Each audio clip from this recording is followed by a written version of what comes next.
Alors, bonjour tout le monde, bienvenue. On peut commencer.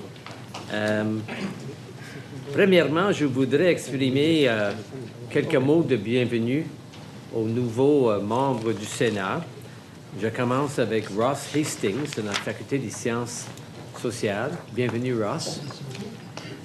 On a également de notre école de gestion Telfer, Gurpreet Kindra, qui est ici quelque part. Non, supposé d'être ici quelque part. Puis Sonia Mansour-Robey, secrétaire de la Faculté de philosophie de l'Université Saint-Paul. Bonjour et bienvenue. Laissez-moi également exprimer un mot de remerciement à certaines qui nous quittent. Je parle de Marie-Claude Noël, étudiante de la Faculté des Arts, et Raymond Jahet, secrétaire Faculté de philosophie de l'Université Saint-Paul. Merci pour votre service. Est-ce qu'on peut commencer maintenant avec l'approbation de l'ordre du jour? Est-ce que vous avez quelque chose à ajouter, modification à proposer? J'ai une question sur le point. Je pense qu'on commence avec M. Hickey. Thank you.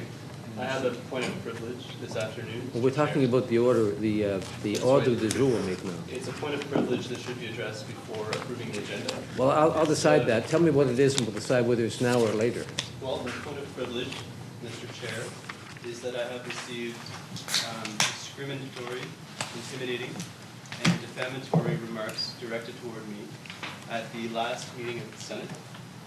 These were made by a professor and vice dean, Mr. Denis Vachon, and I do not feel comfortable continuing the Senate meeting until Mr. Vachon provides an apology. Well,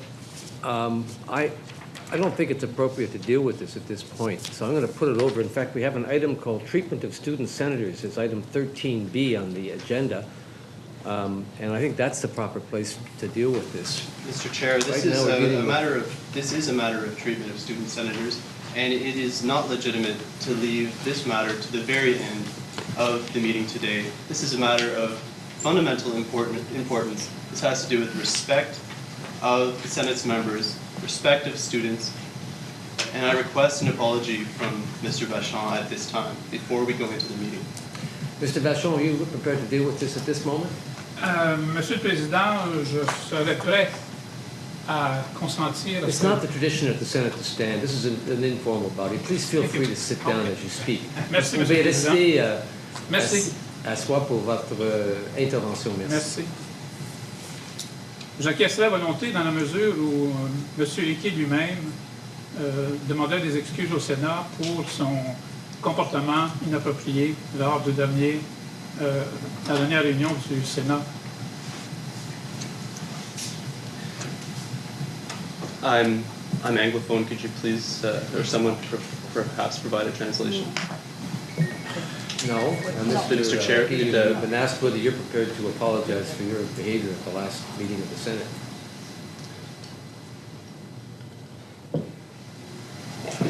Mr. Chair, my point of privilege regards my rights as a senator, the treatment of me as a student here, to receive respectful treatment from other members of the Senate. I have asked for an apology from Mr. Vachon. I did not understand what Mr. Vachon stated. I just told you. Could you please repeat that then? I told you that Mr. Vachon wants to know if you're prepared to apologize for your behavior at the last Senate meeting. I'm asking for an apology from Mr. Vachon. At the last Senate meeting, I have other things to say about the last Senate meeting that I'll raise during the minutes. I made a legitimate protest over a breach of a fundamental and central Senate policy at the last Senate meeting. And Mr. Vachon yelled at me, said, "Are you sick in the head?" in front of the Senate, in front of the Senate body at a Senate meeting. I find this highly disrespectful, and I hope that we could have this corrected now before we go into future Senate work so that it can be put behind us. Well, I wasn't here at the last Senate meeting, but according to all reports, it was very difficult to conduct the meeting at all because of the way you behaved yourself. I gather Professor Vachon would like to know if you're prepared to apologize for your conduct. before he deals with your request that he apologize for his. Are you prepared to answer that question? Mr. Chair, I'd like to know if you're now making accusations directed toward me. I'm asking you a question. Are you now, Mr. Chair, stating to the Senate something about my behavior? I'm asking you whether you're prepared to apologize as requested by Mr. Vachon. Mr. Chairman, you have just reported to the Senate that it appears to me that you have reported statements about my conduct at the last meeting when you weren't there present yourself. I made a legitimate protest. The Student Federation of the University of Ottawa has in fact sent a letter to all Senate members stating that Mr. François Houle, then chairman's decision to unilaterally cut the camera and cut all filming of the Senate was egregious, highly concerning, and a cause for students to bring their own cameras and film subsequent Senate meetings if this action continued. If ever there was a time to protest, Mr. Chair, it was at the last Senate meeting. And what did I receive? I received comments from a vice dean, from a professor, insinuating that I was sick in the head, angrily. It was intimidating. I should not be subject to this kind of treatment, Mr. Chair. This is why I've asked for an apology from Mr. Vachon. I've simply asked the question. I gather that Mr. Vachon wants to know before he deals with your request whether you're prepared to apologize for your conduct at the last Senate meeting. Are you prepared to answer that question? Mr. Chairman, I stand by my rightful protest at the last Senate meeting, and I think that should be clear to you. La réponse est non, apparemment, M. Vachon.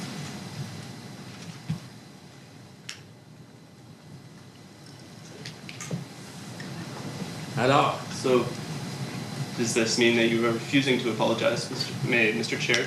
Would you please ask Mr. Vachon if this is an indication that he is refusing to apologize? Je serais prêt à admettre un langage inapproprié dans la mesure où M. Hickey lui-même admet avoir s'être conduit de manière inappropriée.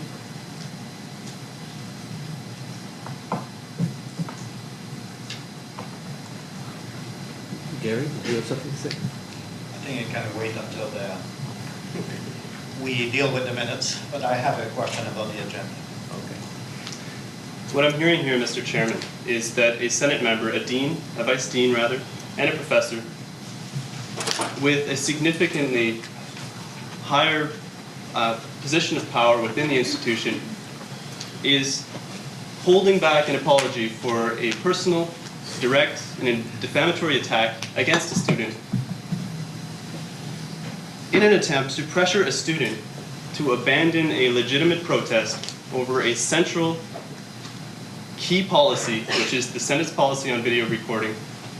This appears to me to be a kind of coercion. I find this highly unacceptable. This is aggravating. The most unfortunate experience that I had at the last meeting of the Senate. And I request you, Mr. Chair, to ask the Senator to apologize so that we can move on and leave this behind us. No, I don't intend to do that, Mr. Hickey. I wasn't here last time, as you observed yourself. I have only your statement for what happened, and so I'm not in a position to do that. Mr. Chair, that is completely untrue. You have said yourself that you have received reports about the last Senate. You have characterized those reports as being somehow improper action on my part, which I find questionable, Mr. Chairman. I have only your statement as to what happened between you and Mr. Vachon. That's the only source of information I have about that. Did you want to say something, Gary? Well, I think we will need to look at the minutes because what Senator Hickey just said does not correspond to what I remember from the last meeting in the Senate. I think the protest was not over the fact that the camera was not on. The protest was over the answer provided by Vice President Houle on where you were during the last meeting. So the protest started at that point, and it's only later that it was transformed into a protest about the camera. I think the minutes are unclear regarding that, and I'm going to make a recommendation. I don't know if the other senators remember the events the way I remember, but it does not correspond to what Mr. Hickey has just said. Okay. Oui, madame. I would like to say that I think that what the other Senate member just said is grossly inaccurate. I believe that the protest was over the fact that we didn't have the camera. He said it very clearly, time and time again, and he asked Monsieur François Houle to turn the camera back on. That's what the protest was over.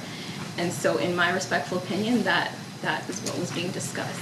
And so I do ask that the members of the Senate also ask for an apology to Mr. Hickey, because I think it's important that we discuss the issues and not to make character assassination. Like, the fact that we're coming to that point, I think it reaches an all-time low for the members of the Senate. I think it's completely reprehensible, and folks should be ashamed of themselves.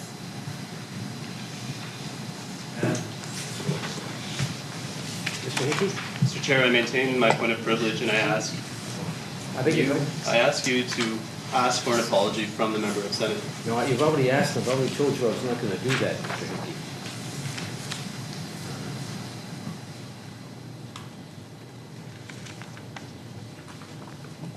According to the procedure that we adopted some months ago, a point of privilege, this is a point of privilege, is it? I think you said at the beginning it's a point of, is that right? Yes, Mr. Chairman. It says here, a point of privilege may be raised by a member when he or she believes that his or her rights have been infringed upon and the conduct of the meeting has been compromised by this. This motion does not require a seconder and is undebatable. The chair rules on points of privilege. So I guess what it requires for us to get on with the meeting is a ruling on my part. It put me in a difficult position because I was not here the last meeting, and I have only what you say as a Mr. Chairman, indication of perhaps you should turn over your power to the chairman from the last meeting if you don't feel that you have the competency or the ability to make that decision. This was, Mr. Chairman, a very harsh comment directed toward me. I feel very strongly about this, and I don't think you should just brush this aside. Oh, I'm not brushing it aside, Mr. Hickey. You've asked Mr. Vachon if he's prepared to apologize. He said he is, if you will apologize. And you said you're not, and so he's not prepared to offer his apology.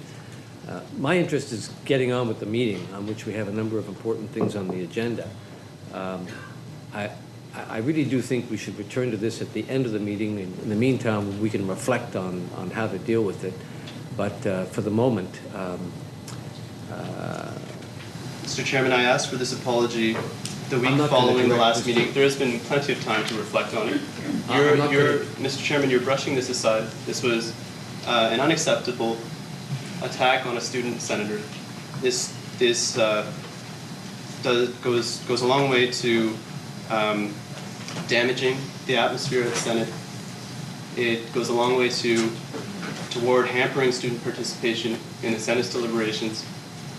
You stated that you were not present at the last meeting, and so therefore you don't have the authority to rule. that's not what I said. So perhaps you should allow Mr. Houle to take your chair for this item, if that's the case. As chair, I have the authority to rule. I just said that because I wasn't here and didn't hear the intervention between yourself and Mr. Vachon, I don't have any knowledge of what happened apart from what you've told me. I'm going to suggest we put this off to the end of the meeting, that we reflect in the meantime, and let's get on with the agenda of the meeting. Mr. Chair, I think it's shameful that you're trying to put aside a matter of treatment of student senators at the very end of a meeting. You may think so, Mr. Hickey, but that's what's going to happen. Yes, Madame. I'd like to call the issue of the fact that I sent an email to all members of the Senate to discuss decorum and respect, and yet my issue was not added to the agenda. I do feel as though I am being not acknowledged. My concerns are not being acknowledged. Is it not item 15B? It is not in the agenda. That is my question, actually. Thank you for raising it. I've brought that point up over the past 3 meetings, and yet it has failed to. And so I'm just wondering, is there a 2-tier system for Senate members? Like, because I've asked this to be addressed several times, and yet I'm just completely being ignored. I feel disrespected by the Senate, and I feel as though before we can move forward, this should be acknowledged right now. Diane, do you have a comment on that?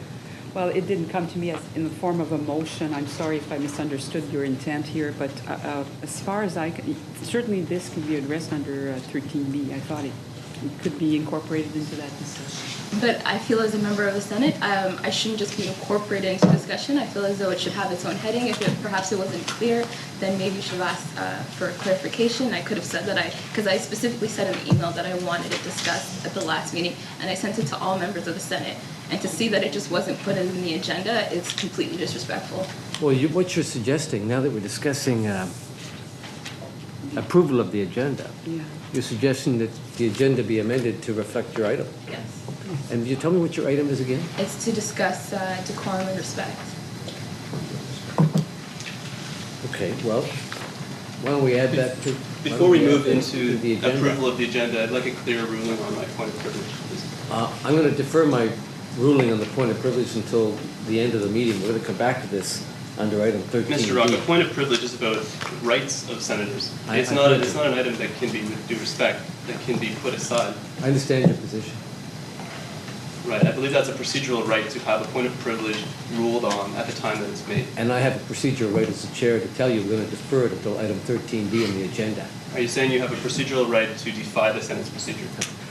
Is that what you're saying, Mr. Chair? I've made myself clear. No, Madame, you certainly have not made yourself clear, Mr. Chair. We're deferring a ruling on your point of privilege till the end of the meeting. Mr. Chair, I Madame, think we're going to it's- amend the agenda Mr. Chair, to put your Mr. item Chair, on. This would be a point of before order, item Mr. Chairman. 13. I'm now making a point of order. Are you, Mr. Chair, to be clear, are you stating that you have the procedural right to defer a point of privilege to a later point in the meeting? Yep. That's your ruling? Yep.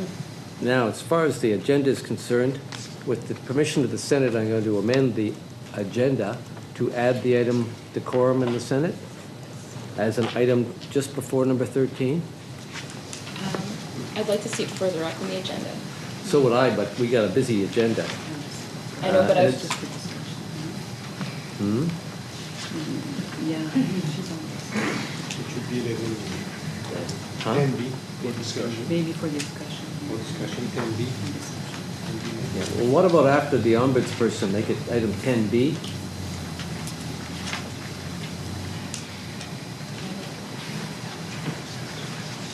Gary? Yeah, so 13B, en français, traitement des étudiants sénateurs, treatment of student senators. I don't understand why it's only student senators. Many members of the Senate last time, I thought they were mistreated. Many of them were not able to speak, actually. So I think it should be broadened. Either we delete the word étudiant or student, or we add another point on how to treat other members of the Senate as well. It could be treated under decorum, but I thought it was a little strange that it was only student senators. Many of us felt that we were not treated properly last time either. Okay. So we could call it treatment of senators. Item 13B, you want to make it more general to treatment? Well, it's unclear to me if it's treatment of senators inside the Senate, outside the Senate, or it's a very general point. So maybe we could ask for further clarification. At whose instance was this put on the agenda?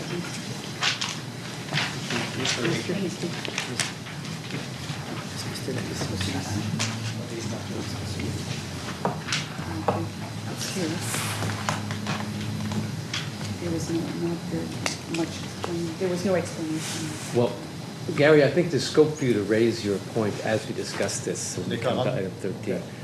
Oui, monsieur? Est-ce que vous avez quelque chose à dire? Non? OK. Alors, on est arrivé maintenant à l'item 4, c'est-à-dire procès-verbal de la réunion du 3 octobre. Mr. Chairman, I have a point of order. This is regarding my point of privilege that you've decided to defer until the end of the meeting today. I'm looking here at the Code Morin, Chapter 12, and the third paragraph says that if a point of order or a point of privilege is raised, the person speaking on whatever item might be before the assembly at that time must retake their seat until the question is decided. And that person can't continue their remarks essentially until that point is concluded. I don't understand your decision to defer a point of privilege. It seems very clear to me that points of privilege and points of order are to be ruled on immediately and dealt with. They have to do with the conduct of the meeting. They have to do with fairness and with proper treatment of senators. And I ask that you change your decision to defer and make your ruling.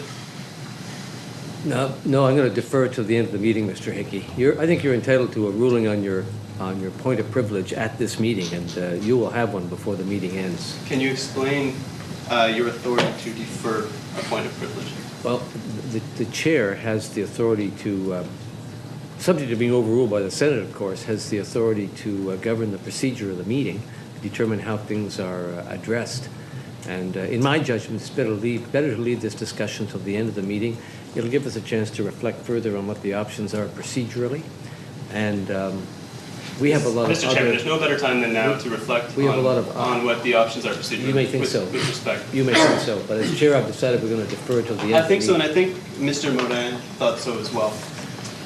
Okay. And it's written down in his book that in which spirit we're supposed to be guiding our meetings here. Nothing you've said is inconsistent with my ruling that we deal with it at the end of the meeting. I want to deal now with the minutes of the meeting of October 3rd, 2011, and I want to invite comments. Est-ce que le procès-verbal de la réunion de 3 octobre est acceptable comme tel? Est-ce que vous avez des modifications à proposer on the item of the minutes of the meeting, Mr. Hickey? I do have a modification to propose to the minutes. Now, the minutes that have been presented to senators are inaccurate. What item are and you they are referring to? defamatory toward me. What item are you referring to? What page? I'm referring to the minutes, Mr. Chair, and I'm referring to the item which is the minutes of the previous meeting, and I'm also referring to the minutes as a document in its entirety. And now, Mr. Chairman, I'm going to present my modification to the minutes, which is that, and my cause for concern, which is that the minutes that have been presented to the Senate are inaccurate and defamatory toward me. They're defamatory in written statement and by omission of fact. And in relation to this, I will comment on the common law jurisprudence on libel law. Tell me what specific part of the minutes you find objectionable, Richard. Mr. Chairman, thank you. I'll get to that. I'm now presenting my modification to the minutes. And as part of that, I am here making reference to Article 14, which is Robert's Rules, Article 14, which is regarding legal rights. Specifically, Section 66, the right of deliberative assemblies to punish members. And Robert's Rules says that an organization may not go beyond what's necessary for self-protection. It may not, for example, publish the charges against an expelled member. In one such case, an officer of the society published, on order of the society, a statement of the serious charges of which a member had been found guilty. The expelled member then brought a libel suit against the officer and recovered damages after the court had ruled that the society erred and that it didn't matter whether the charges were true. I asked the Senate to reject the defamatory statements about me, and I asked for two things specifically. Are you making a motion? This is a motion, Mr. Chair, as I explained. I'm asking for two things specifically. That on page 2 of the minutes, the second section, which is in French and refers to the minutes of the previous meeting, that any reference to the reason for proposing and voting to exclude me at the last meeting be removed from the minutes, and that the minutes state the fact that I, as soon as the camera was turned off, immediately raised a point of order that the Senate's policy on video recording had been breached and that the camera must be turned off. This was a point of order that I raised as soon as the camera was turned off. This point of order was never resolved during the remainder of the meeting, and this was the subject of my intervention at the Senate at the last meeting. So what's your motion? The motion is to remove any reference to the reason for excluding me from the last meeting, and to include a statement that I initiated a point of order regarding the breach of the Senate's policy on video recording at the time immediately following the chair's decision to turn the camera on. I think it might be valuable to vote on these motions separately because they are like obviously they're connected, but it might be more constructive to deal with them separately as far as voting on it. I think that's sensible. So the first motion, as I understand it, is to amend the draft minutes to exclude any reference on page 2 under the heading Procès verbal de la dernière réunion to the reasons for your being excluded. Is that right? Mr. Chair, it's my motion and it's one motion.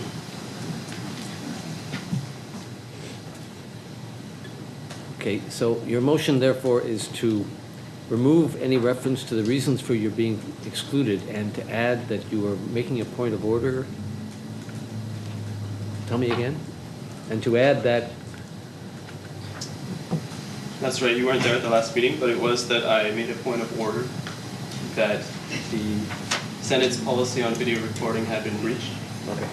Is there a seconder for that motion? Thank you. Any discussion?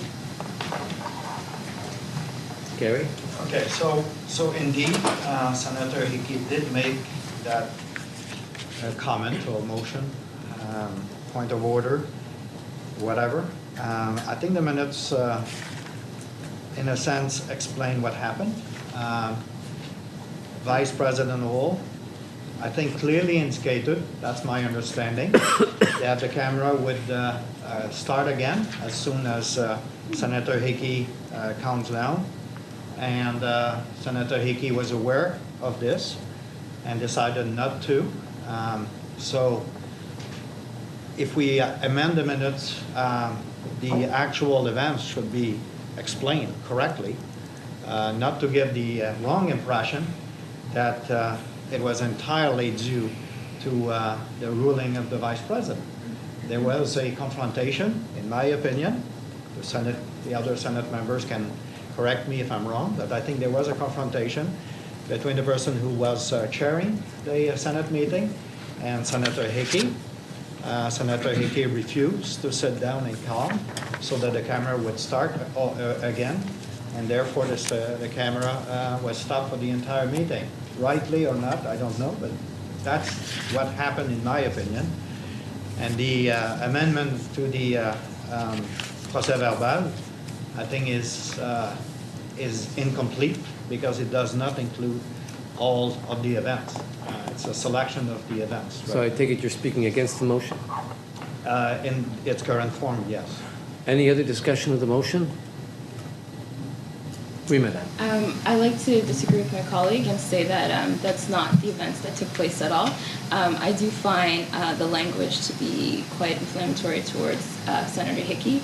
I do support his motion to have it removed, and I think it should be removed because I think the real issue was whether the camera was turned on or not, and that's really.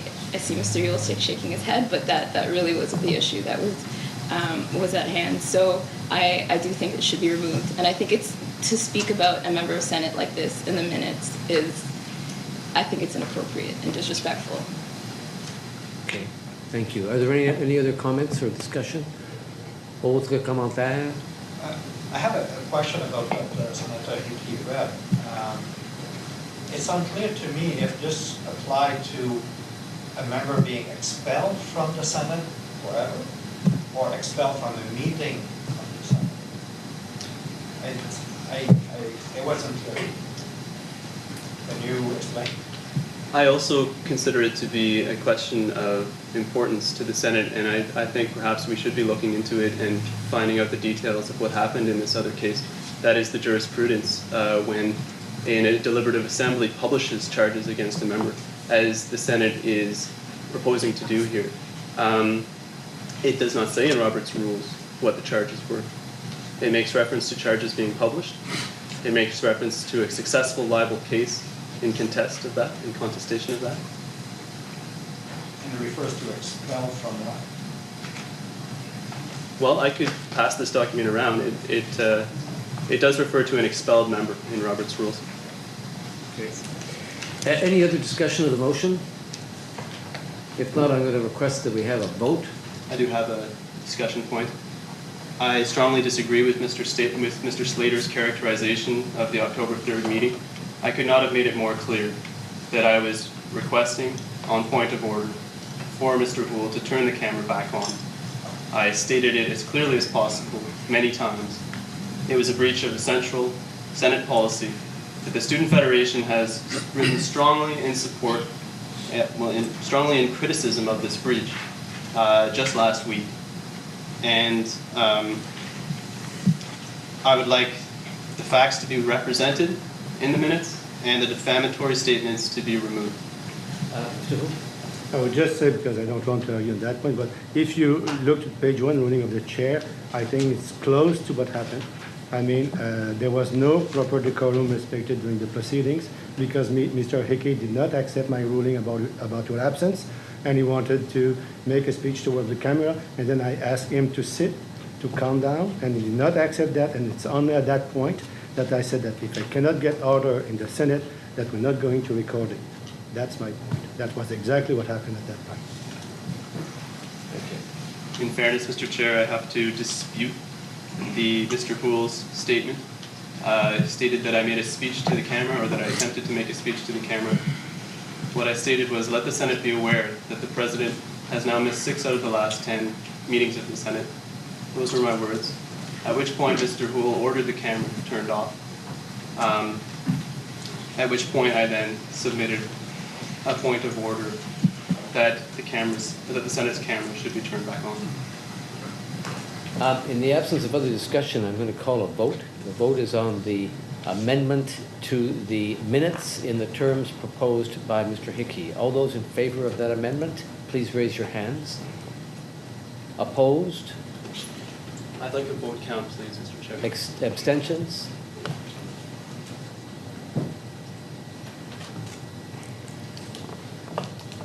So we know 2 were in favor. Do you have these abstentions, Annie? Yes, 9. I'd like a vote, a careful vote of yes, against, and abstentions, please. How many voted in favor? Would you mind raising your hands again? Those in Mr. Chair, favor. Mr. Chair, since this involves defamation, I would like to have a roll call. You finished your argument of the motion. I'm not going to have a roll call vote. We're going to count them. That's all. To all those who are opposed to this motion, may I impose upon you to raise your hands before we go to again. the vote, please, this is, I don't know if it's a point of order, Mr. Chair. Go ahead. Mr. Chair. Go ahead. Mr. Chair, I would like to have a roll call vote where members write their names on the votes. No. So that it's documented for the record. No. Could you explain why you're refusing a roll call? Unnecessary. Mr. Chair, I'm requesting it, and I'm the subject of what appears to me to be defamation, and I'm asking for a roll call, and you said that it's unnecessary. Excuse me, Mr. President, it's not clear what we were voting on here. You're Could you voting, just repeat, please? I've asked for all those who voted against his amendment to the minutes to raise your hands so that Annie can count those who are against. So forgive me for the exercise I'm putting you through, but Mr. Chair, a point of order 28. Before we go just into a minute, the vote. please, Mr. Hickey. I got to deal with your first request first. Mr. Chair, my voted request against? before we go to a vote. 28. I have a 9 point of order, Mr. abstentions. Chair. Before we go to the vote. Yeah, the vote's completed, Mr. Hickey. Mr. Chair, I'd like an explanation why a roll call vote cannot. It's unnecessary. Any other points to raise with respect to the procès verbal? Mr. Chair, Gary? point of order, please, Mr. Chair. No. Before Sit down, we Mr. continue. Hickey. Sit down. You're not going to hold this room hostage for the whole of the afternoon. We have business to do here. I've told you we're not going to have a roll call vote. It's unnecessary. Mr. Excuse me, Slater, sir, you I'm have raising a something to point of say? order, Mr. Chair. You've already I have a done new- that. I You'll a new have to point wait of order. because Gary Slater's going to say something now. Go ahead. Mr. Chair, this is about the vote that you forced through now. Forced through. Despite, Go ahead, Gary. Mr. You have something Chair. to say? you have not announced the results of the vote. I Please just announce did. the results of the vote. 2 in favor, 28 against, and 9 abstentions. Gary? Very small modification, and then I think in addition, motion pour le jour du souvenir. Après la motion elle-même, la motion, si je comprends bien, va s'appliquer uniquement pour cette année parce qu'on espère avoir quelque chose en place qui est plus permanent dans les années suivantes. Donc, je propose que la ligne qui suit la motion elle-même dise « Le Sénat demande aux professeurs dont les cours ont lieu entre 10h et 11h30 le 11 novembre 2011. » Pour être sûr qu'on n'ait pas à traîner ça dans les années suivantes. Deuxième point, lorsqu'on lit le procès verbal, dans mon esprit, un procès verbal doit pouvoir refléter ce qui s'est produit et être compréhensible aux gens qui n'étaient pas ici, même dans 5 ans. Or, si on lit le procès verbal tel qu'il est en ce moment, un lecteur, je pense, pourrait avoir l'impression qu'après l'exclusion du sénateur Hickey, la caméra s'est remise à tourner, puisque la raison principale pour laquelle la caméra ne tournait pas, c'était le manque de décorum. Or, la caméra n'est pas repartie parce que le sénateur Hickey a refusé de quitter la salle.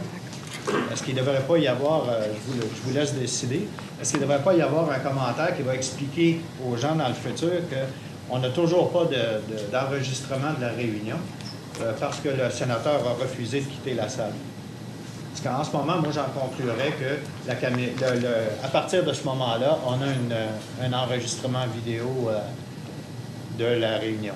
So what are you suggesting? Qu'est-ce que vous suggérez? On pourrait écrire un commentaire comme le sénateur refuse de quitter la salle et continue son obstruction. L'enregistrement des débats a dû être annulé jusqu'à la fin de la réunion. Où? Si je peux me permettre. Ajouter ça où? Dans la section où on parle de l'expulsion du membre du Sénat. Alors, vous avez deux propositions. On va les prendre une à la fois. Diane? Je vais tout simplement faire ressortir le fait que dans la décision de la présidence, la première page du procès verbal, on dit que the chair asked that the recording of a meeting be suspended until order was restored. My understanding that there was no order restored, so the proceedings were never... And that's my point. One could read the procès verbal saying that the order was back after the student was expelled, but actually it was not the case. And that explains, of course, why there is no taping of the rest of the meeting. So I don't know if the senators think we need to leave, to have minutes that actually explain why there is no taping of the rest of the meeting or not. I would like to say that if that is going to be added, then it should be said that the chair disrespected the policies and there's a complete lack of respect for the policies, which is why. So if you're suggesting that, I would like it to be known that the chair did disrespect our policies that we have on paper, and because that's an important part. Can I just deal with the first motion first? I suspect it's going to be easier to deal with. Vous avez proposé, Gary, d'ajouter au troisième paragraphe sous la rubrique « Motion pour le jour du souvenir », troisième paragraphe, politeness requires that you wait until the person who is speaking comes to the conclusion of their intervention before you intervene. Is that satisfactory, Mr. Hickey? Is that how points of privilege? That is politeness, Mr. Hickey. It's not in rules of order, but it's an important precept nonetheless. So if you be polite and wait until I finish, we'll get to your next point of order. Mr. Chair, if this Senate had Wait adopted until proper I rules finish, of Mr. procedure- Hickey. You've just interrupted me, all right? I'm dealing with another motion here. Just wait. This is a point Sous of le privilege. troisième paragraphe, sous la rubrique « Motion pour le jour de souvenir », vous avez proposé d'ajouter l'année 2011 après 11 novembre, troisième paragraphe. Seconded by? All those in favor? Any against? Abstentions? Thank you. Now, you had a second motion. You had a second motion? Yeah, well, There were abstentions. ma deuxième motion, c'est de rajouter tout de suite après la motion qui se lit sur motion dûment proposée et appuyée, il est résolu dans le but de maintenir la sérénité de l'Assemblée, d'exclure le sénateur Hickey de la réunion. Il va falloir expliquer là pourquoi on n'a pas d'enregistrement du reste de la réunion. On en conclurait, moi, logiquement, que le reste de la réunion a été enregistré. Malheureusement, ça n'a pas été le cas. Et donc, probablement quelque chose comme, malheureusement, peut-être pas malheureusement, la sérénité de l'Assemblée n'étant pas revenue, le reste de la réunion n'a pas pu être enregistré. Mr. Chairman, I now have a Second point that. of privilege. Second I've that. raised, Mr. Chair, It's I've moved and raised, and I've seconded. read from Robert's rules. I've read about how It's the Robert's cold rules law hand that recommends. applies here, isn't it? Yeah. This is common law jurisprudence, Mr. Rock. And I have just raised how the charges against a member of an assembly should not be published. I've raised that I feel that to be defamatory. I take it very seriously.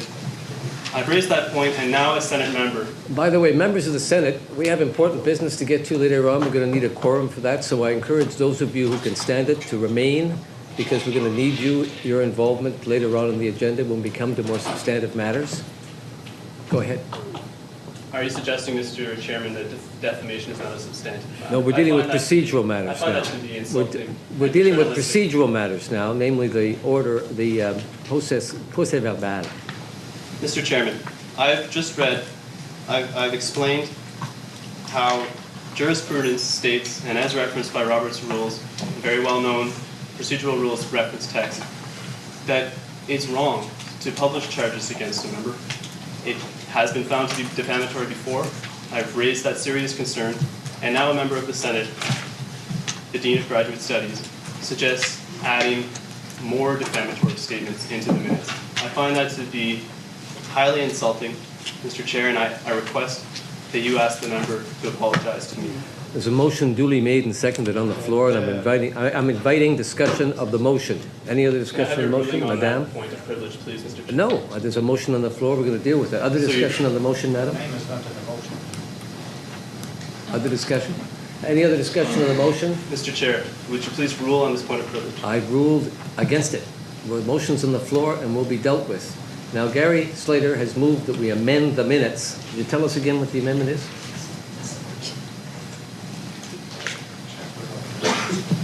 La solennité de la séance n'ayant pas été rétablie, l'enregistrement des débats a dû être amené jusqu'à la fin de la réunion. Okay, the motion is read. It's been discussed, moved and seconded. All those in Mr. favor? Chair, I request a roll call on this vote. No. All those in favor?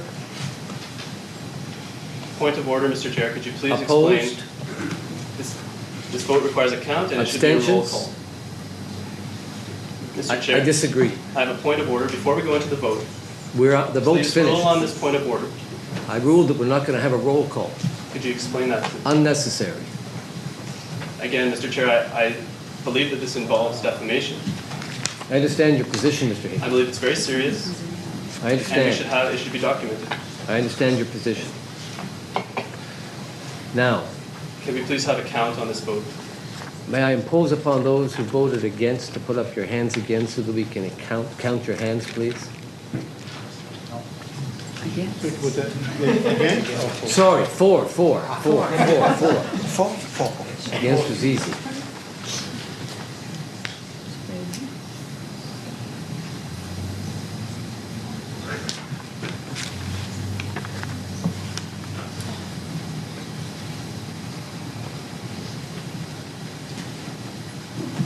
Please read the vote count, Mr. Chair. What's the vote count, Eddie? 27 in favor?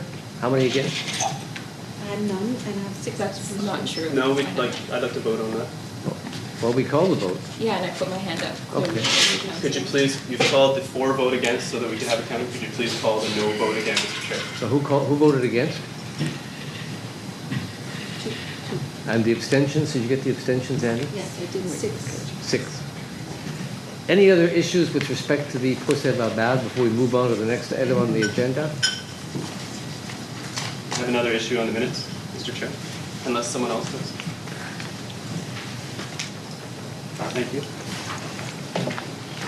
It is regarding the ombudsperson's report. It's on page 4 of the proposed minutes.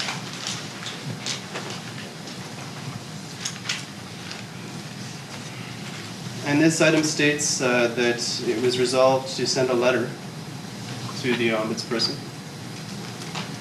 And I would like some clarification from the Vice President of Governance, what the status is of that, and how students are involved in the drafting of that letter. You may have misunderstood.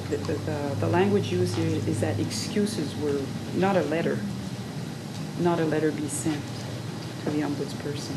So there would be no written There's no, statement? this is not what this states, no. Any other points on the Could you explain minutes? what that means? If it's not a written statement or a verbal It statement? was a resolution of the Senate to offer their excuses at the Senate meeting to the ombudsperson for not being able to present a report, and we found that unfortunate. That's basically a translation of what's written. And so there has been nothing beyond that? No. Thank you. Any other points on the minutes? If not, I'm going to pass to the next item on the agenda, c'est-à-dire question découlant de procès verbal, processus d'élection des étudiants sénateurs. Madame Davidson? Merci, Monsieur le Président. Essentiellement, ce que vous avez devant vous, c'est une proposition de modifier le règlement du Sénat concernant l'élection des membres étudiants du Sénat. Il y a un règlement qui a été adopté le 12 avril 2010 et ma proposition, c'est de modifier ce règlement pour y prévoir essentiellement la façon de combler les vacances des membres étudiants du Sénat après les élections ou entre les élections. Et puis, on avait devant nous des vacances pour 3 facultés, la faculté des arts, d'éducation et de médecine. J'ai rencontré des représentants de la fédération, Mme Kessler qui est ici, et une de ses collègues, et j'ai pris connaissance des représentations écrites de M. Hickey. Et puis, ce que je vous propose aujourd'hui, c'est une modification au règlement qui avait été adopté en avril 2010. Je note ici que c'est un règlement qui avait été le fruit de discussions avec des étudiants. C'est un comité constitué, j'en étais la présidente, et constitué principalement d'étudiants. Et on avait fait une refonte de tout ce qui existait au niveau des élections étudiantes. Et malheureusement, on n'a pas prévu expressément dans cette refonte la façon de combler les vacances des sénateurs étudiants. Alors, ma proposition, c'est justement d'inclure dans le règlement de façon explicite ce qui avait été toujours la pratique dans le passé, à savoir que les étudiants, lorsqu'un poste de sénateur étudiant devenait vacant suite à une démission ou pour toute autre cause, le poste était comblé pour le reste du mandat par les étudiants qui siégeaient au sein du conseil de la faculté où la vacance avait eu lieu. Et puis, cette nomination, ce choix de l'étudiant était fait, le secrétaire de la faculté avait un rôle à jouer, ainsi que le commissaire aux affaires académiques qui présidait la réunion. Alors, ma proposition, c'est tout simplement d'introduire cette procédure-là dans le règlement du Sénat concernant l'élection des membres étudiants du Sénat. Je crois sincèrement que ça avait été un oubli de notre part. Maintenant, les représentants que j'ai reçus de la Fédération, malheureusement un peu tard la semaine dernière, je n'ai pas pu les inclure ici, étaient à l'effet qu'on inclut dans le règlement au lieu une disposition qui ferait en sorte que les élections seraient comblées par le biais attendez, c'était par le biais du procès. Non, ce n'est pas celle-là. Excuse. Je vais lire en anglais. In the event that undergraduate Senate seat remains vacant after October 31st, qui est la date, je crois, des élections partielles tenues par la Fédération, it will be filled by a committee of the Board of Administration of the SFUO as per the SFUO Special Election Bylaw. Je ne me suis pas penchée longuement sur cette proposition, mais un instant, toutefois, je voulais tout simplement vous exprimer ma réaction spontanée à cette proposition. Selon moi, elle ne va pas dans le sens de l'article 11 du règlement qui prévoit que les élections des étudiants sénateurs sont faites par le truchement des élections des associations étudiantes, mais c'est un mécanisme utile pour nous. Ce sont quand même des élections sénatoriales. Et puis, il faut maintenir ce principe-là. Et c'est pourquoi les vacances étaient comblées par le biais des étudiants au sein des conseils de faculté par le passé. Alors moi, je pense que c'est important de maintenir la distinction entre les élections au sein des associations étudiantes et les élections sénatoriales. Et c'est pour ça que je privilégiais la façon de faire les choix qui étaient celles du passé, là, à savoir que c'était fait au sein des conseils de facultés, des facultés où il y avait des vacances étudiantes. C'est une proposition que je soumets au Sénat pour sa considération, et puis je serais très intéressée à voir les points de vue des sénateurs à ce sujet. Merci, Diane. Discussion? Yeah, one thing I would find really valuable as a senator is just to hear some context from Ms. Kessler on behalf of the Student Federation. If everyone's okay with that, I think it would be helpful. Is the Senate content that we hear from a non-senator on this issue, a representative of the Student Federation? With your permission then, Madame Kessler, if you have something to add, quelque chose à ajouter, juste pour mise en contexte la proposition que vous avez présentée. Yeah. So I'm just going to explain it in English, but the proposal that I handed out to most of the people that came in the door is what I sent to Diane from last week, which is my proposal to have by-elections instead of immediately going to faculty councils to fill vacancies, that we have by-elections. The SFUO already, we work as the administrator for the elections for the student senators, for the undergraduate student senators in the spring. And we also have our own by-elections that happen in the fall. And so much like what we do in the spring, what I'm proposing is that we, when there's a vacancy, or for the Faculty of Education, because as you all know, the Faculty of Education, the students there are only here for 1 year.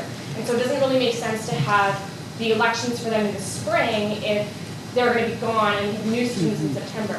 And so what I'm proposing is that we have by-elections for that student and for any seats that are vacant in October, at the same time that we have the SFU by-elections. It would be very easy to make this happen because we already administer those elections every year. And that's what I'm proposing in this proposal. There's also another part of the proposal that I think Diane and I disagree about, but we can. What I'd like to see perhaps is that we sit down and talk about it more, and that's about what happens if it continues to be vacant after after the by-elections on October 31st. But that's I think maybe something that we can continue to talk about is how do we do that in a democratic way. My concern with faculty councils filling the seats, or with the students from faculty councils, is that not all the students are elected, and so that's not very representative of students. But I would really like to see us having by-elections in the fall, because I think it would solve a lot of the problems that we're having with filling elections. Thank you. Diane, have you a comment on that? My only comment is that I have nothing against using your process for the by-elections. However, we have to be very clear, it's going to cost us a bit more money, right? I mean, it shouldn't cost too much extra money because the SFU already pays for 2/3 of the cost, and I think that, considering that we have, the idea here is to have democracy. I think it is worth the extra cost. And if you want me to get some numbers in terms of what it actually costs to put the elections on, I'm happy to get back to you. The reason I raise this is that in principle, that could be something that the Senate could be agreeable to. However, because it has financial implications, it would have to go through the administrative committee for financial. This doesn't bind the Senate to paying for those elections anyway. So. Okay. Did you have a comment, Gary? Well, just a question. Does it apply only to undergrad, or does it also apply to graduate students for the GSA? I can't speak for the SAT, but I believe it would also apply to them as well. In the case of a vacant Senate. So we may have two different ways to approaching this for grad and undergrad. Yes. But it's not already administers the main elections for senators in the spring, so it wouldn't be much different.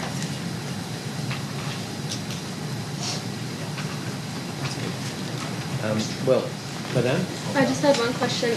What are you proposing to do for the remainder of this year until the following October comes around, if that would be accepted to fill in the 3 current vacant seats? My proposal is the one that you have before you in your material. Is that the faculty council, the students sitting on the faculty council, be essentially the ones that will elect the student candidate to the position of senator here for that particular faculty. That's the process that has been used since the early 1980s. I could go back that far. So my suggestion is that we incorporate that process into the bylaw, and we get on with the selection of the 3 senators that are not sitting today from those faculties, because we haven't been able to pronounce ourselves yet on that. I just wanted to say that I agree with most of what has been presented from the SFUO, except I do not agree with them filling vacancies after the fact, after a by-election, just because I feel that would just run the risk for nepotism and cronyism, which has happened in the past. And in order to create transparency, I think it's important that folks are elected.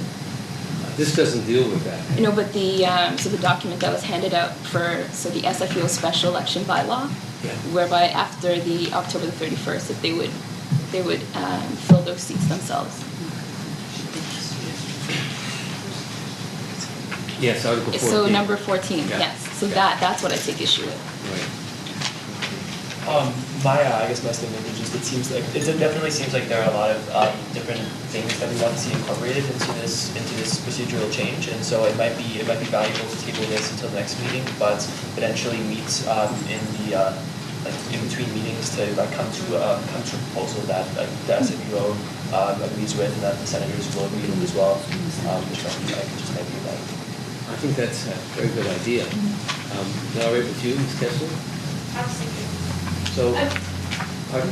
Can I say something? Please. It sounds like everyone is in agreement with the by-elections, though, so I wonder if we can go forward with that part and then having a further discussion about buildings after that time. But whatever the Senate decides, but that's my suggestion. I would suggest that we just table that matter till a later date. It might be cleaner just to put the whole thing over for a month and come back après avoir discuté davantage les options, et tout le monde va avoir l'occasion à la table de contribuer au processus de l'amélioration du règlement actuel.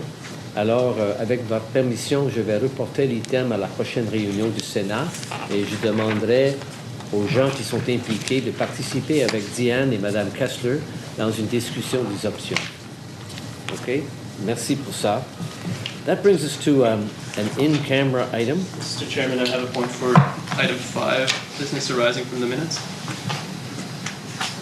Yes. And the business is in regards to the video of the October 3rd meeting. The video, which is brief because it was ordered to be turned off soon into the meeting, is within that brief section of video that is posted on the website, there is a segment missing. And it's a segment where I raise a point of order, my initial point of order about the President's continued absence from the Senate. And I have requested by email to the Office of the Vice President of Governance with Ms. Davidson and CC, requesting why that segment of the video was missing. Was it a technical error? Was the video edited? So I have requested, and I haven't received a response from the Vice President of Government's office as to why that happened, and has the problem been fixed so that it won't happen again. I think there should be a statement to senators explaining what happened with the video there. What happened to the video that was posted? That's right, the video that was posted is missing a segment. Is missing... it's non-continuous.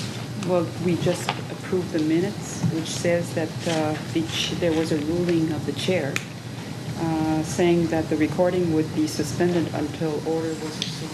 Within the brief segment of video that was recorded during the first, from the minute the meeting started until the point where Mr. Houle ordered the video cut off, there was some video recorded, and that video was posted to the website. Within that video, there's a segment missing, and it's a segment where I raised a point of order that would later be mischaracterized as in the minutes, as we've discussed before.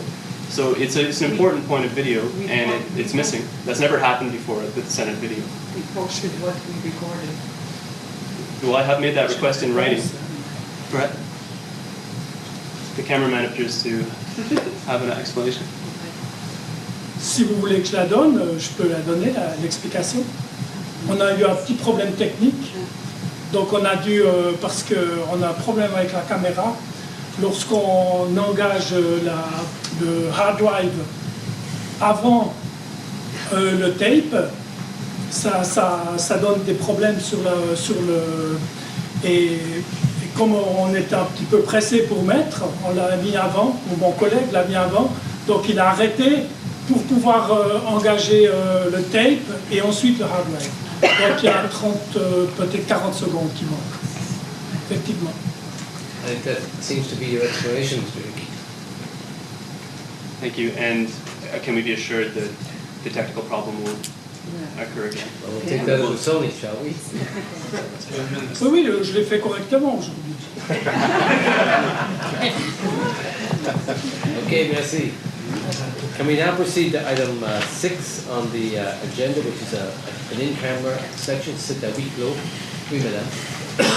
I just want to say that, so I sent an email to Madame Diane Davidson about this in-camera session, as well as to all members of the Senate, asking for information about what this in-camera session was about. No information was given. I feel as though that the Senate should have enough time to prepare. As such, I suggest maybe that we table this issue until the Senate is aware of what's happening.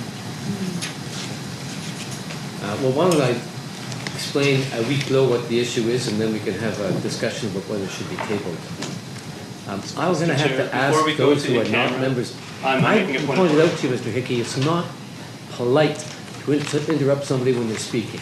So I was just about to ask non-members of the Senate to kindly withdraw because we're going to have an in-camera session. Mr. Chair, I find your aggressive tone not very polite either. What do you have to say? I have a point of order now before we go in camera. What is it? Mr. Chairman, I ask you to please stop using your aggressive tone. What is your point? I will explain my point, but please, I'd like to speak reasonably with What the is your Senate here. point? And I'd ask you to stop using your aggressive tone. What is your point? Mr. Chairman, I would appreciate if you would acknowledge. All right, then I'll ignore you. Everybody who's not a senator, please leave the room. We're going to have an in-camera session. I understand that you will not. I have a new point of order, Mr. Chair, at this point. Item 7 is just for information, does not require discussion, but would you tell us what it is, Diane, so the people know? It's a Mr. recommendation. Chair, I have a point of order. Could I please address this before we It concerns the nomination of Professor Pierre Gosselin de la Faculté des Sciences sociales au Sénat de Mr. l'Université Chairman, it's Saint-Paul unfortunate that you pour un have not mandat acknowledged my point of pour un order mandat that I de 2 raised, ans se that I raised terminant before this agenda item le was 10 submitted. octobre 2013. Mr. Chairman, I do have a point of order that I raised before. Just for information. Wait, Mr. Chairman, this is a point of order that I raised before we left the in-camera session. You, unfortunately, do not acknowledge my point of order. You pushed ahead. I told you we're not, the anything meeting that happens back- in camera is back- confidential. Back to the public. This is a point of order that I've raised, which is that it seems that you have let the public back into this meeting before an in-camera session was resolved. That, to me, does not seem appropriate at all. We were still discussing an in-camera item. In fact, I was still speaking on it, and members of the public were walking back I and had forth. dealt with it, Mr. I Hickey, think it's over. We're Mr. moving Rock- on with the meeting. Mr. Rock, We have important business of the Senate to there was attend to. unresolved business on an in-camera item, and you allowed the public back in, and I think that's disrespectful to It was whatever resolved. might have I been made a discussed in ruling. the in-camera session. I made a ruling. It was resolved. It was not resolved. It was. I dispute that point, and now I have a point of order. What's your point of order? My point of order is that you've allowed the public back in while an in-camera session item is still being discussed. It's inappropriate. I'd like you to acknowledge that and state that it won't happen again in the future. If we have an in-camera session, let's take it seriously. I disagree with you. I had disposed of your motion, your point of order, before I invited the public to rejoin us, and the matter had been completed. That I is now want to incorrect. move on with the agenda. We have senators who've been here for some time, waiting to get into the substantive matters. Item 8 is St. Paul. Who's going to speak to that? Madame, please.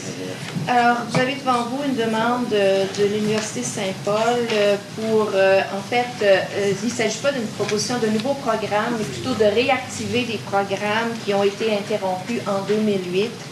Donc, il s'agit du certificat en animation et de la mineure en animation. Alors, la demande de réactivation du certificat et de la mineure, cette fois-ci sous une nouvelle appellation, soit intervention de groupe et leadership. Les modifications apportées, on retrouve l'élimination des profils, On retrouve une réduction du nombre de cours obligatoires qui passe de 15 à 9 crédits. Il y a des changements de préfixe dans la cote pour mieux refléter la nature du programme. Et il y a eu aussi des changements au titre de cours et aux descriptions de certains cours. Alors, vous avez une proposition? Oui. Secondée par? Merci, Chantal. Discussion? En faveur? Contre? Abstention?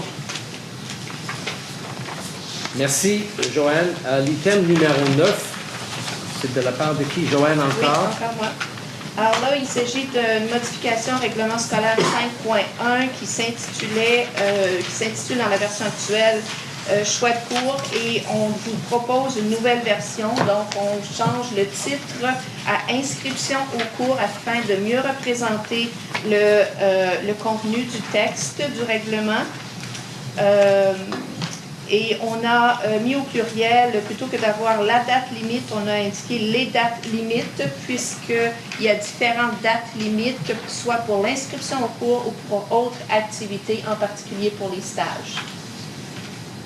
Proposé alors par Joanne Beaubage, secondé par? Merci, Marie-Josée Berger. Discussion, commentaires, questions, modifications, compliments? Rien. Alors, en faveur? Contre? Abstention? On en a 2. L'item 10, présentation sur les faits saillants du premier rapport annuel de l'Ombudsman. Pardon? Going into this motion, Mr. Rock, I have a point of order to raise. What is it? It is in regards to invited speakers at the Senate, and Mr. Rock,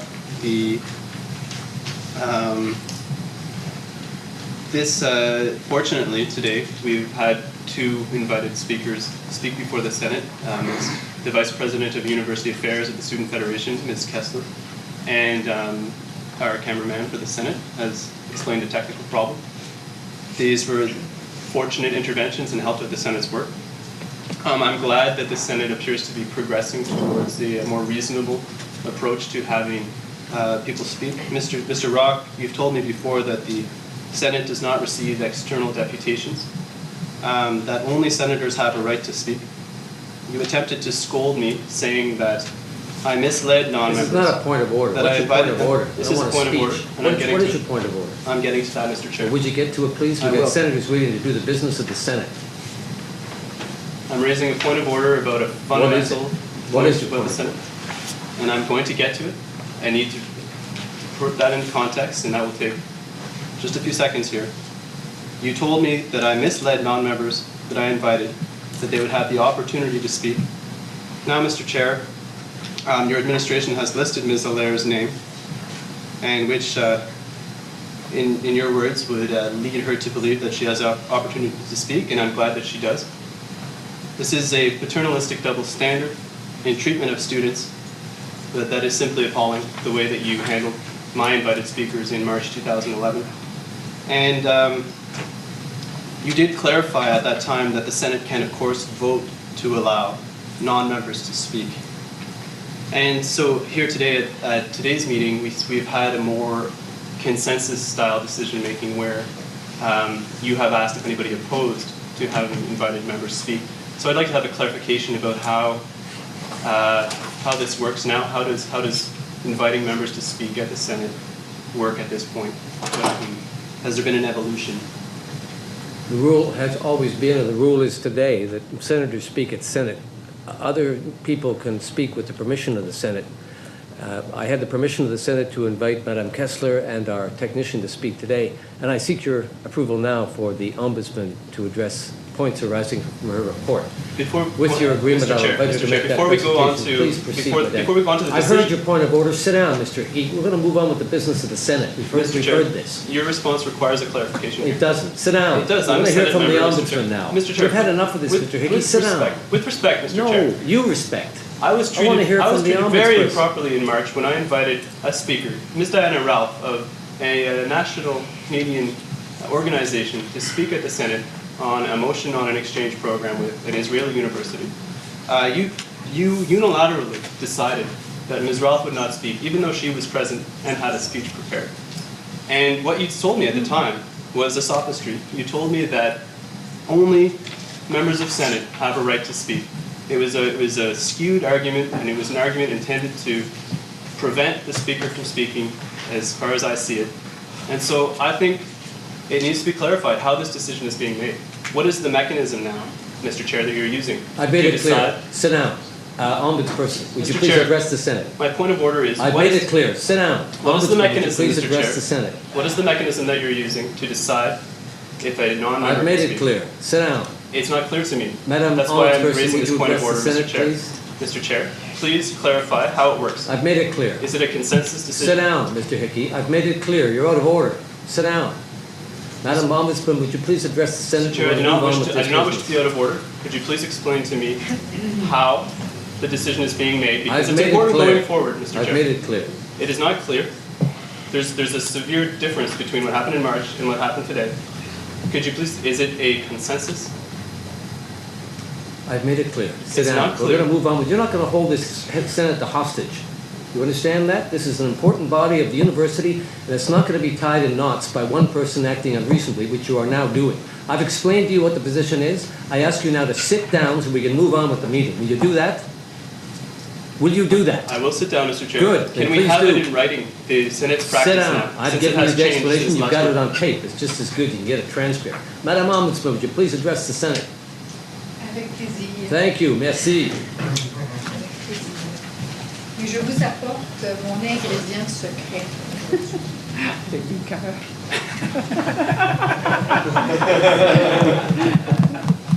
C'est quoi? C'est stress reliever.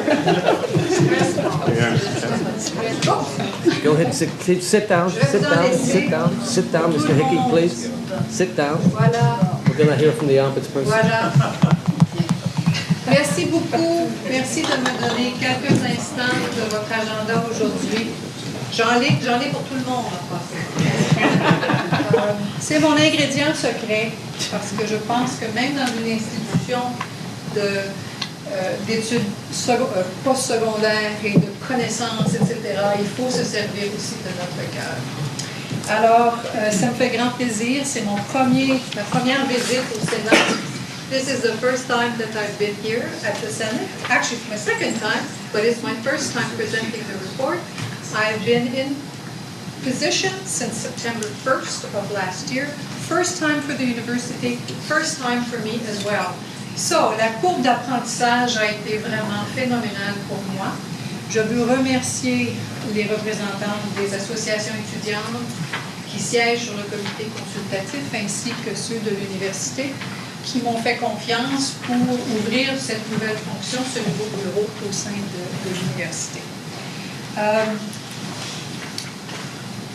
Les objectifs que j'avais cette année, évidemment, c'était d'ouvrir le bureau, de faire connaître les fonctions du bureau d'ombudsman et de répondre immédiatement. Avant même d'ouvrir le bureau, j'avais déjà des dossiers, j'avais déjà des étudiants qui étaient venus me voir pour me demander leur aide.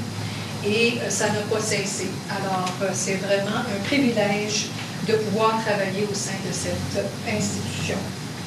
Quel est mon mandat? Bien, je reçois et je traite des plaintes, évidemment de manière impartiale et objective.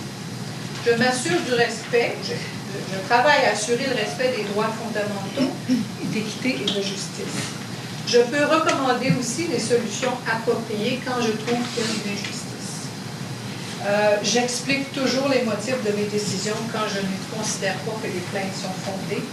Et je fais beaucoup de travail pour informer et référer aussi les gens qui viennent me voir. Alors, très rapidement, parce que je sais que votre agenda est très chargé aussi, durant la période qui est couverte par mon rapport annuel, j'ai reçu 152 étudiants et 22 membres du personnel. Je les remercie tous, parce que c'est grâce à eux que j'ai pu intervenir et j'ai pu apprendre des politiques, des règlements de l'université. Quelles sont les raisons pour lesquelles les étudiants me consultent le plus? C'est surtout pour des questions de nature académique. L'encadrement, les processus de révision de notes, les processus qui touchent au règlement scolaire, tout ça. Alors, 25% de ces étudiants-là m'ont consulté pour cette raison-là. En deuxième lieu, des questions d'ordre financier, des questions de remboursement, de cours annulés, etc. Question de dette qui bloque les processus d'inscription. C'est assez cher étudier en Ontario. Et souvent, j'ai reçu plusieurs personnes qui avaient des difficultés d'ordre financier. En tout, parce qu'il faut donner des statistiques, j'ai offert 250 gestes, 250 types d'interventions. La plupart du temps, à peu près 40%, c'est de l'information. Je l'ai mentionné déjà à l'université et dans d'autres forums. Le site web de l'université contient beaucoup d'informations, mais il est difficile à naviguer. Et ça ne surprend jamais personne quand je le dis. Je sais qu'il y a du travail de fait, mais ce n'est pas facile à trouver l'information ou à qui parler. J'aimerais vous donner un tout petit exemple pour vous illustrer un peu un des aspects de mon travail. Je reçois une étudiante qui est en difficulté, qui veut revenir à l'université, qui après sa première année, une petite jeune de 17-18 ans, là, elle a eu des gros problèmes de santé dans la première année, qui a causé des échecs. Et ces problèmes de santé mentale aussi n'avaient pas été diagnostiqués. Alors, elle est venue me voir en début septembre, voulant absolument revenir. Sa santé était beaucoup mieux maintenant. Et elle avait différentes options, mais elle ne savait pas où s'adresser. Alors, très rapidement, j'ai contacté 3 facultés pour elle. Et je dois vous dire que le personnel des secrétariats scolaires ont tout fait dans leur possible pour qu'elle puisse être réintégrée. Très rapidement, puis c'était même après les dates, et ça s'est fait. En plus, elle avait besoin des services d'accès. Elle est allée voir les services d'accès. Elle est revenue avec un grand sourire, puis elle est maintenant dans une autre faculté. Elle reprend sa carrière académique. Alors ça, c'est un exemple. Des fois, on reçoit aussi des plaintes, une fois tous les recours épuisés. Durant l'année, j'en ai vu 11 plaintes. Vous constatez tout de suite que c'est la minorité des interventions que je fais. C'est plus formel. Et c'est là où je peux faire des recommandations. Alors, of these 11 files were complaints, more formal complaints, I made recommendation in 7 of those matters, and they had to do with academic reasons mainly, and financial reasons as well. 22 personnes, membres du personnel de l'université m'ont consulté, et c'est pas surprenant qu'il n'y en ait pas plus, parce que tout ce qui est couvert par les conventions collectives est exclu de mon mandat. Alors ça, c'est vraiment là, un survol de cette année-là. This is a very brief review of the kind of work that I do. I have spent considerable amount of time to make the services known throughout the university, make presentations to student bodies as well as to the faculty, councils, etc. And I'm receiving a fair number of referrals. So I think the message is starting to get through to the university community that there is a service available, and we can be useful most of the time. We try all the time, and we're successful a fair bit to help people solve their problem or intervene when matters require my intervention. Alors voilà, très brièvement, ce vol. Merci, Madame Allaire. Merci bien. Au nom du Sénat, je vous remercie pour votre travail, pour votre présentation ici aujourd'hui. Un grand merci.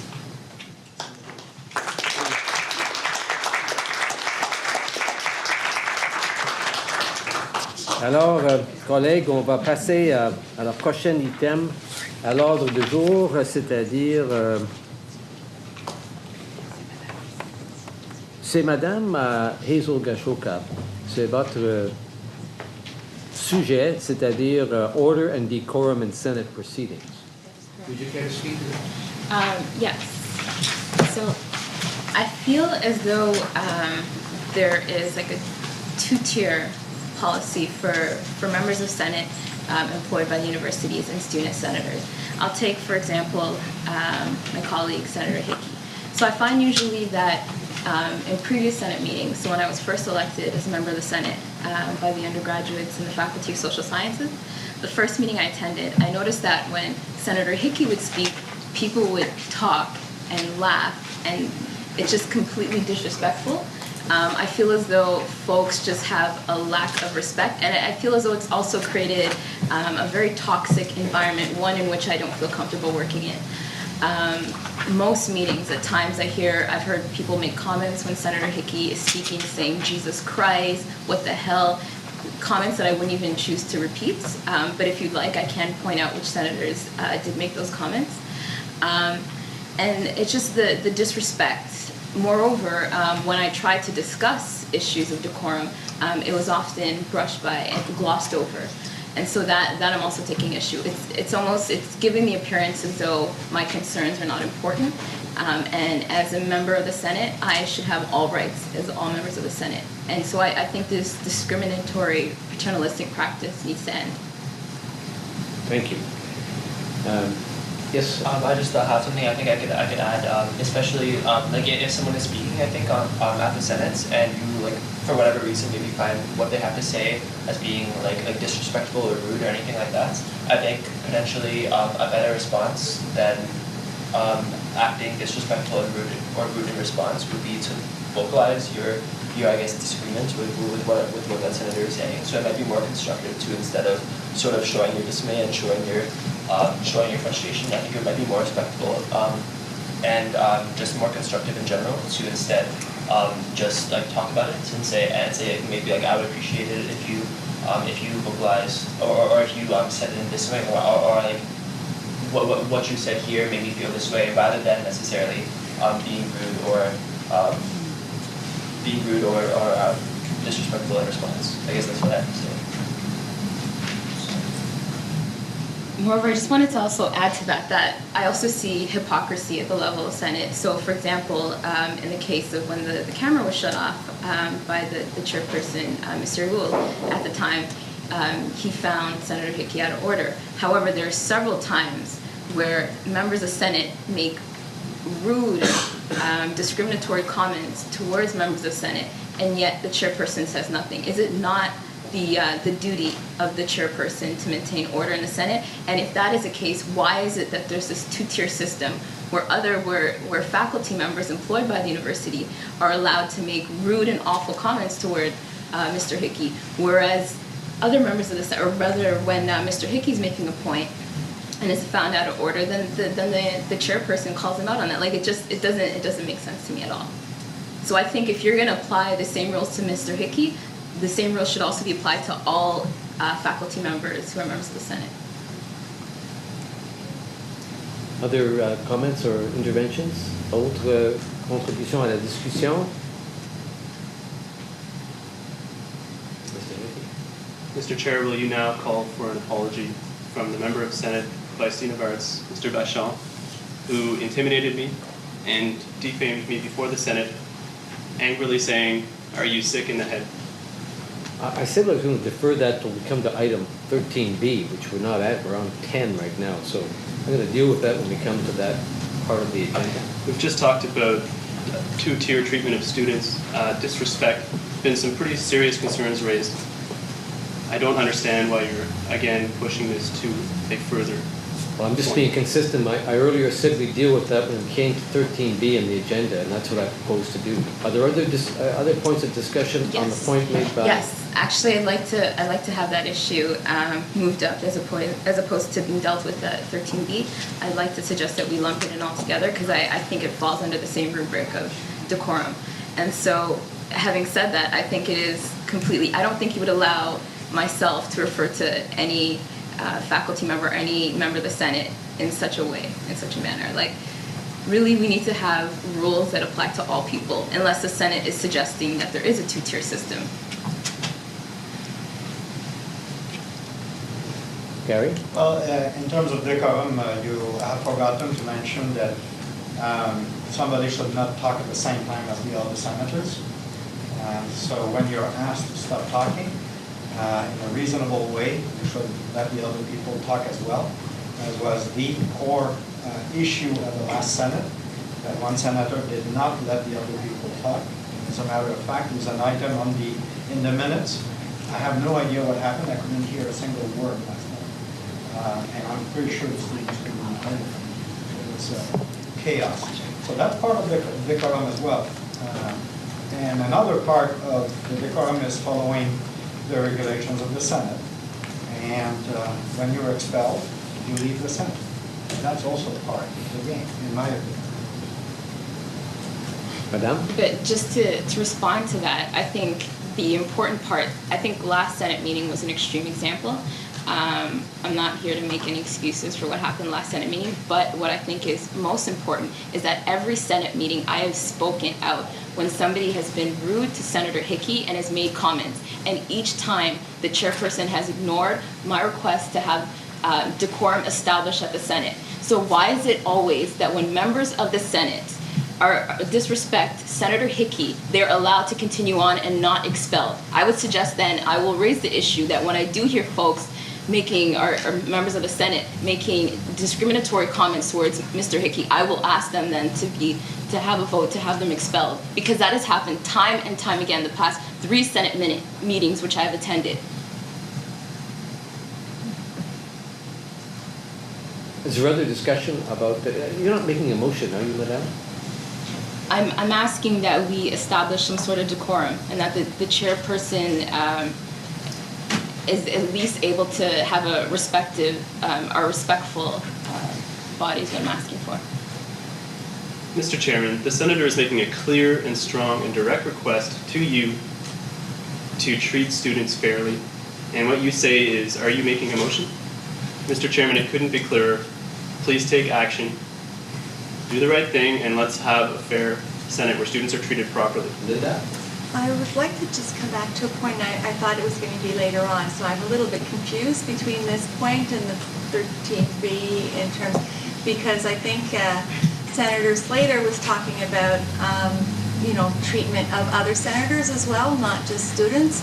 And I don't know if this is the forum to discuss this or not, because well, it appears we're dealing with it all at the same time, so why don't we talk about 13B now too? Did you have something you wanted to say about that? Well, I just boiled down to, again, I think respect goes both ways. And, I was asked to, by Mrs. Gaha to give the information that I had given. It was talking about destabilizing. I, could not give my report last time, and I tried the best I could.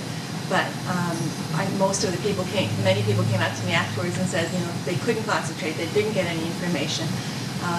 There's a lot of ways as well as I find the students in terms of how they address senators, where I hear very often, just today for instance, Senator Davidson was talking and addresses the students as Madame and Mr. and the last name, and then she gets addressed as Diane. And so if you're talking about respect, it's got to go both ways. And there are many, many, many, many instances where there are terms that are used and conclusions that are drawn by the students in terms of, you're being disrespectful. It's not being communicated as it is your perception that, or it's attacking all the time. So if we're going, I just would like to point out that we have to make sure that it goes both ways. And I feel that there is a lot of disrespect going on from the students as well. So I just wanted to bring that on the table. But just to add to that, though, since my first Senate meeting, I've seen Senator Hickey being browbeaten continuously by members of the Senate, whether it's they're chattering, they're making comments, just a complete lack of disrespect. So to focus on the previous Senate meetings as opposed to the one that we had last month, I can't echo your sentiments that most of the disrespect's been coming from the student. I don't see that at all. I did say most of the disrespect. You're doing it again. I just said that there is some disrespect on the part of the students. See, this is exactly the kind of thing that goes on. Exactly. That's not what I said. I didn't say most of the disrespect is coming from the students. I said that there's a lot of disrespect coming from the students. I didn't say most of it came from the students. You changed it again, which puts me in a position to defend of what I just said, and we go back and forth and go on for hours and hours and hours like this, and then we don't get the business of Senate done. And I find that very unfortunate because I'm here for the students and the professors and the university. That's why I'm here. And, you know, I'm elected and represent my faculty. Just as a direct response to that is if you're using the term students. I'm sorry, I can't hear you. Oh, sorry. The term was just being said. A lot of disrespect coming from the students as well, and that just kind of like intuitively that means that like all the students are sort of like echoing this disrespect. And so I guess it would be valuable to make clear that like sort of like every senator is an individual, and so that every senator as an individual can be rooted. Comment taken. Yes. Well, I wasn't, if I did mischaracterize your point, I do apologize. That wasn't what I was trying to do.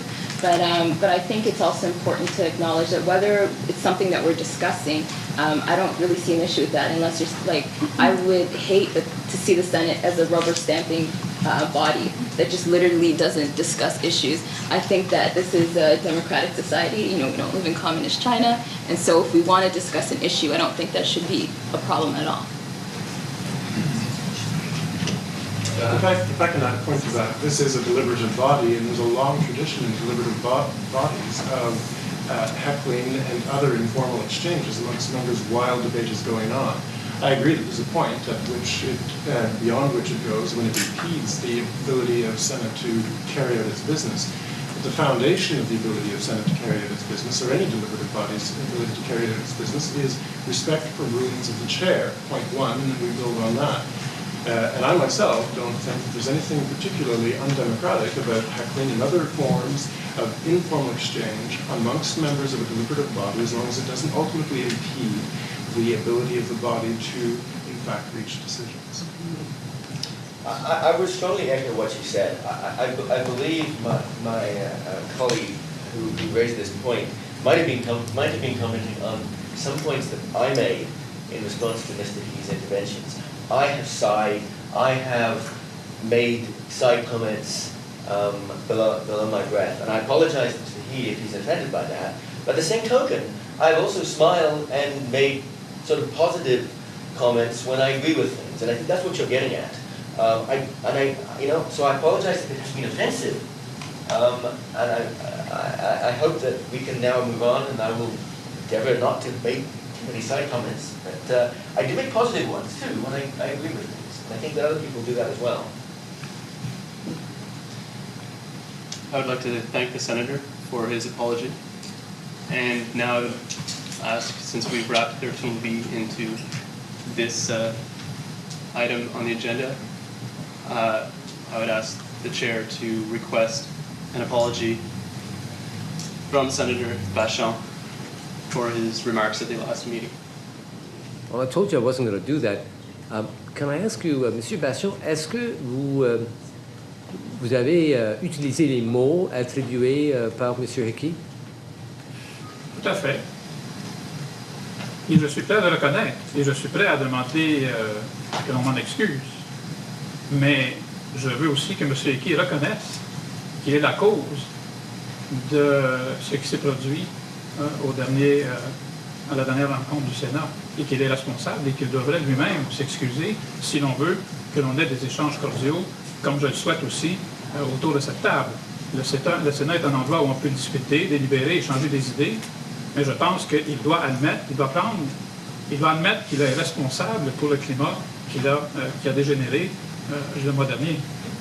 Et donc, je suis prêt à demander des excuses, à reconnaître que j'ai utilisé un langage inapproprié, mais dans la mesure où lui-même va aussi admettre qu'il s'est comporté de façon inappropriée et qu'il n'a pas respecté le Sénat et le président du Sénat le mois dernier.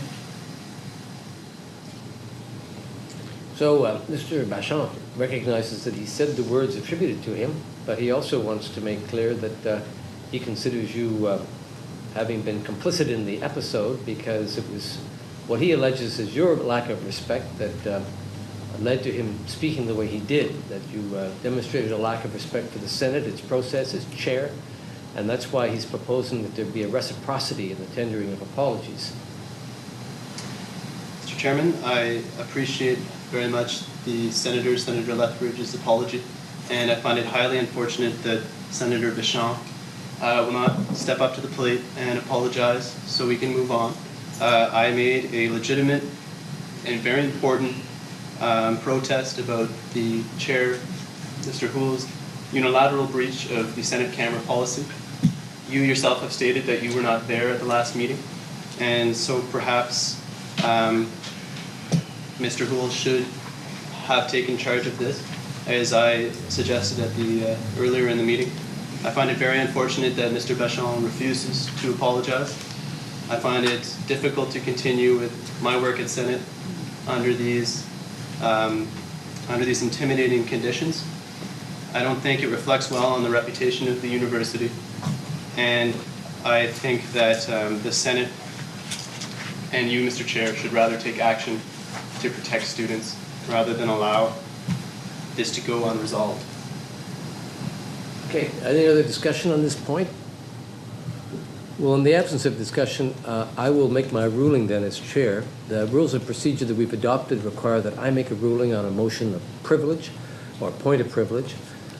It's alleged by Mr. Hickey that Mr. Bachand used words which he found intimidating and disrespectful.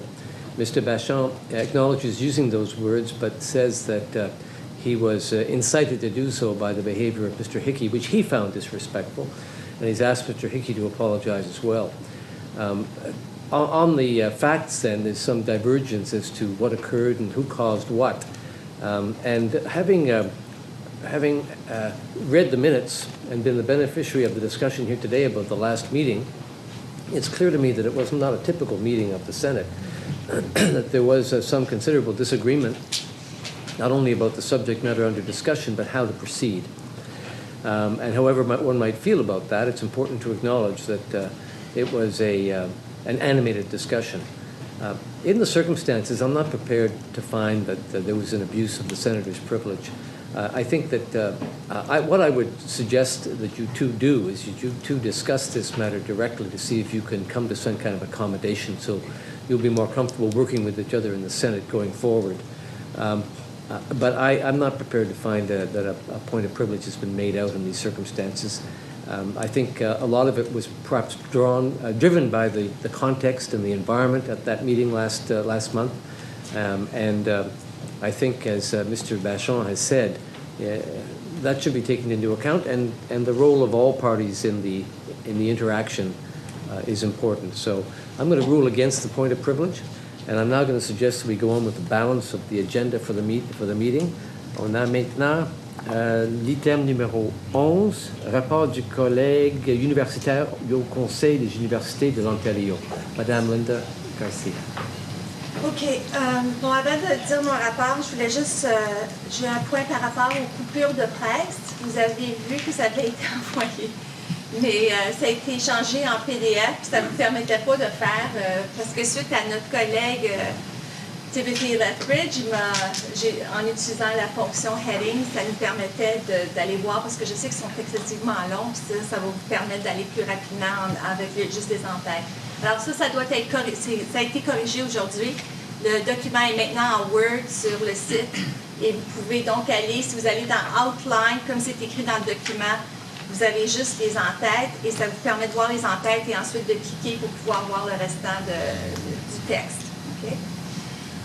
In October, right after the last Senate meeting, we actually had a council meeting, so that's a 2-day meeting. We only have those twice a year, so it was a bit longer. And of course, we just got through an election, so there was a lot of talk around that. Bonnie Patterson, who's the president of the Council of Ontario Universities, gave us her opinion about what might be coming down the pipeline with the new government. So she was mentioning that it would be importance of local meetings now more and more. The committees, the decisions on policy and party alliances would be made on an issue-by-issue basis. That, of course, the Liberal government would most likely go back to the promises that they made, which was the 6,000 places for the grad students, 30% undergrad tuition grant to students, doubling the length of teacher training, and so on. So some of these promises, they're expecting they will go through with these. The reality is, of course, as you all know, the economic situation is challenging. Her impression was how the public thinks about universities matters more and more.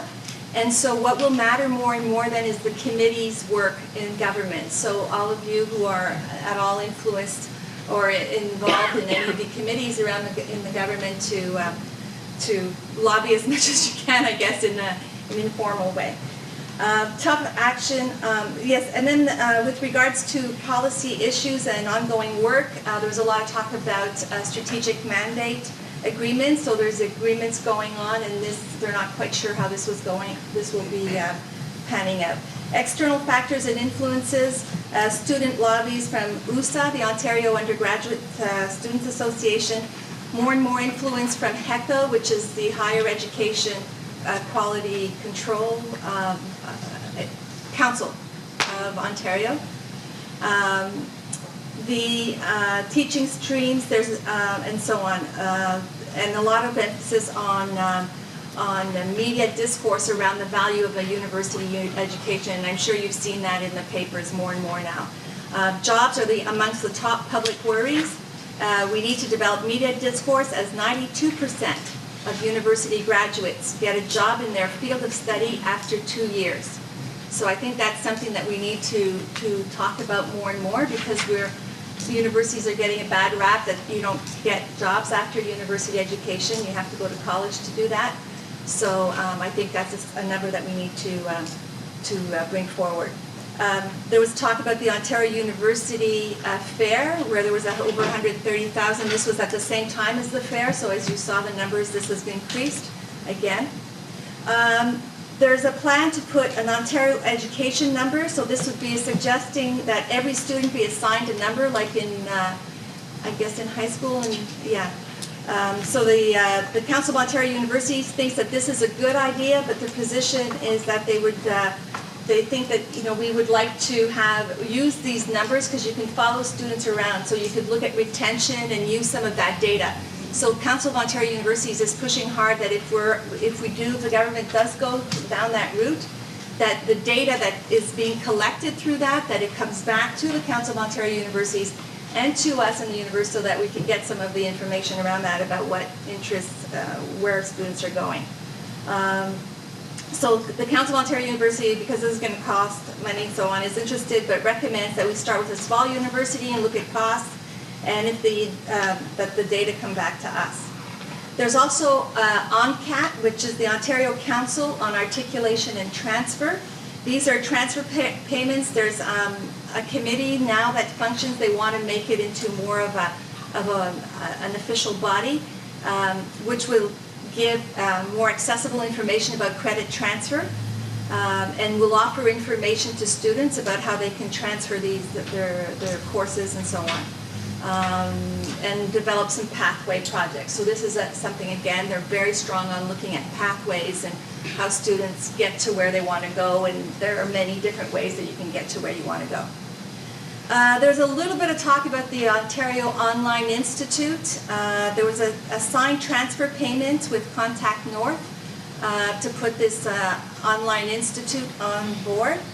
There is no public statement at that point that was made about how Contact North was chosen, and the executive heads were making a strong recommendation to government that they remake this decision.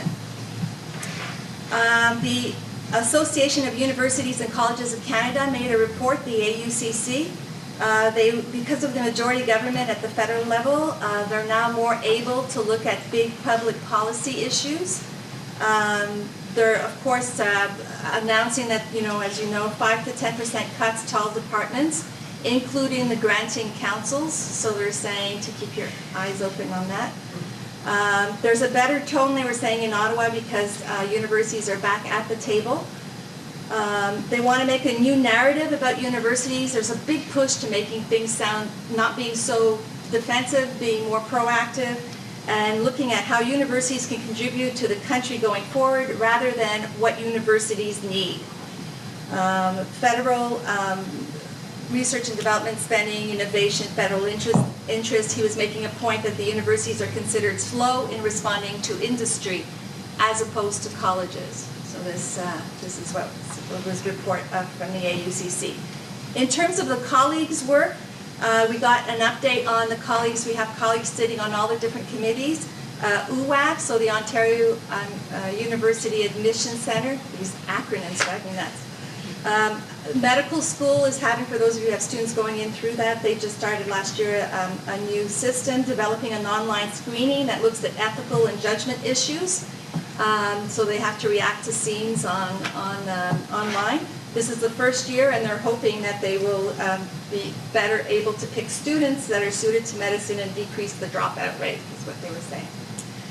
They're also asking for $3.6 million for a new building for UAC because the rent, the lease is coming up and it's becoming too expensive.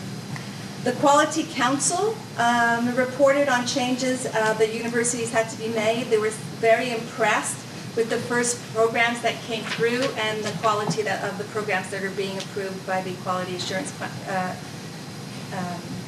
Framework.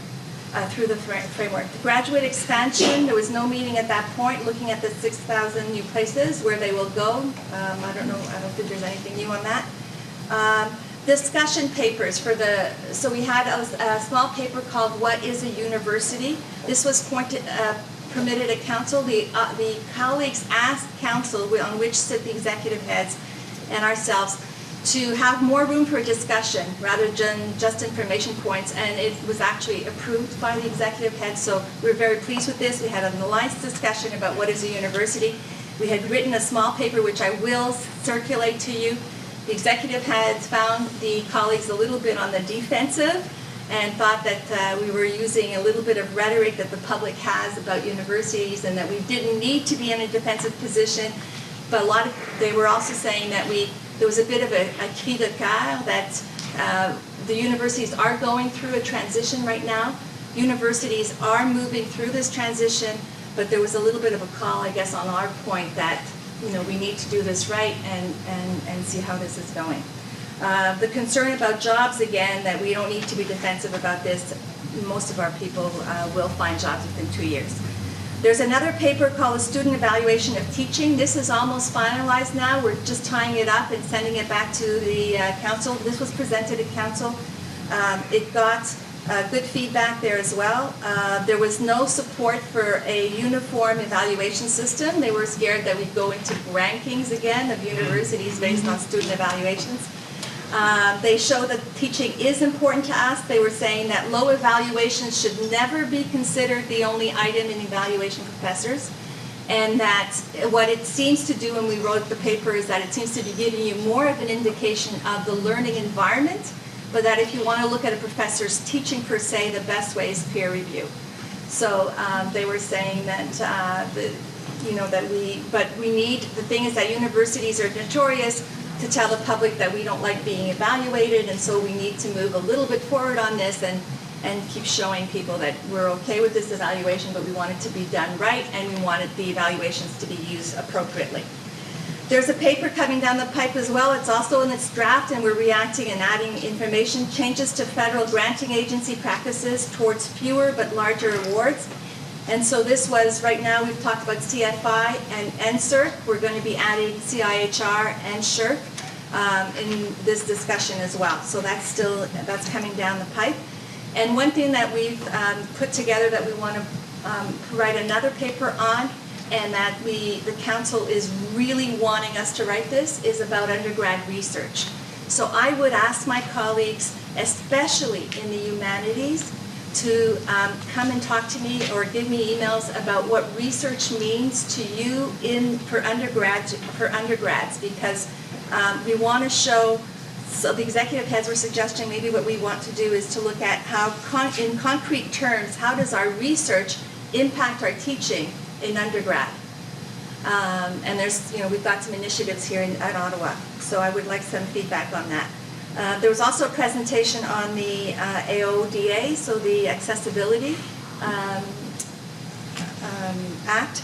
And again, looking at, there's a toolkit that's online. If you go on the Council of Ontario Universities, there's a faculty toolkit for looking at accessible teaching and so on. We have close to 31,000 students at our universities with disabilities. So if you go to the issues and resources, and if there's any events regarding accessibility that you're involved in, or any attitudes or social redesign or things like that projects that you know, please let them know so that they can put it up. Last point, we brought forward a motion to change the constitution of the council so that academic colleagues would be nominated for 3 years rather than 2 because it takes a year to learn the acronyms. No, it takes a year to get used to stuff. And then by the time you get on all these committees. So it did get voted in by council, and so now the academic colleagues will be nominated for 3 years. And that's it. Merci Linda pour votre rapport et votre travail excellent. C'est bien apprécié. Est-ce que vous avez des questions pour Linda? Suivi? Juste un commentaire. J'étais à Vancouver la semaine dernière pour la réunion des doyens d'études supérieures du Canada. Il y a certains de ces sujets-là qui sont partis. On a rencontré aussi les conseils subventionnaires. Ce que j'ai compris, moi, les gens des conseils subventionnaires, c'est qu'ils ont dû produire un scénario de coupure de 5 une coupure de 10 mais le scénario de 0 est aussi un scénario par défaut. Et c'est au gouvernement à prendre la décision entre tous ces scénarios-là. Donc, il n'est pas donné que il va y avoir une coupure au conseil subventionnaire. Ce qui veut dire que c'est à nous, les universités, les groupes de pression, les groupes étudiants, les chercheurs, les associations, de faire des pressions sur le gouvernement. Et comme de fait les doyens d'études supérieures, on a remis un document au gouvernement sur nos recommandations pour le prochain. Le deuxième sujet qui était beaucoup discuté, c'était la différenciation des universités. But not everybody agrees on the definition of that. Well, and in light of this, we call it the book for transformation by Trick, and so there's the book coming out that will be looking at transformation, and we're suspecting that they're going to be pushing teaching only universities, and so you need to sort of, you need to look at that and react to that, but we're hearing that a lot. That's why I think they're so excited about us wanting to put together a paper about undergrad research and how the research influences, as they were saying, we can't give undergrad students, everyone, an opportunity to do research, but we could make them get excited about research and excited about how the research might influence the teaching. Merci Linda. Autre point à soulever? Sinon, merci encore. On a comme la prochaine item, à fin d'information, les décisions du comité exécutif du Sénat, le rapport de la réunion du 19 septembre est devant vous pour l'information. Autre question, on a un règlement sur le harcèlement et la discrimination. C'est François Houle qui a proposé cet item pour l'ordre du jour. François? Non, c'est pas moi qui l'ai proposé. Mais je peux... non. C'est ça que j'ai dit. OK, whatever, go ahead. Mais je peux dire quelques mots. Non, c'est pas normal. Essentiellement, on devrait avoir... Il y a eu énormément de discussions au niveau de consultation des étudiants, des associations et des syndicats depuis l'été. Et on est à la dernière... Noé est parti. On est à la dernière rédaction de la politique. Et on espère qu'au Sénat du mois de décembre, on pourra à ce moment-là consulter le Sénat sur la politique, sur la prévention du harcèlement et de la discrimination. Je dois avouer qu'on a fait beaucoup de progrès avec autant les associations étudiantes que les syndicats, mais ça ne sera certainement pas une entente à 100% parce qu'il va rester certains points de litige mineurs, mais je pense que tous les participants au processus de consultation étaient nettement satisfaits du résultat où on en était et jugeait que c'était une politique tout à fait valable à l'état où elle était. Donc, on pourra fort probablement l'amener le mois prochain.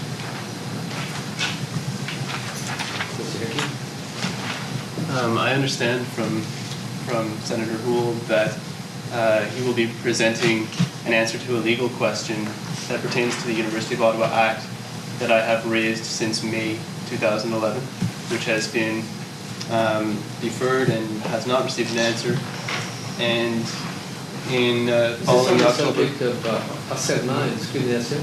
on the subject of the policy approval. Mr. Houle sent me an email in October, early October, saying that the answer to this question would be provided at this meeting of the Senate.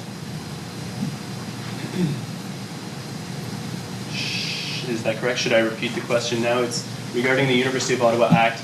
The university states that the Senate decides the educational policy of the institution. And all senators have received this question in written form. I'm paraphrasing it here now. The University of Ottawa Act states that, and then my question was, since discrimination and harassment is often a key part, is often present in relation to academic matters, for example, grading, exam marks, etc., is the Senate not under the Act responsible in part for approving the policy?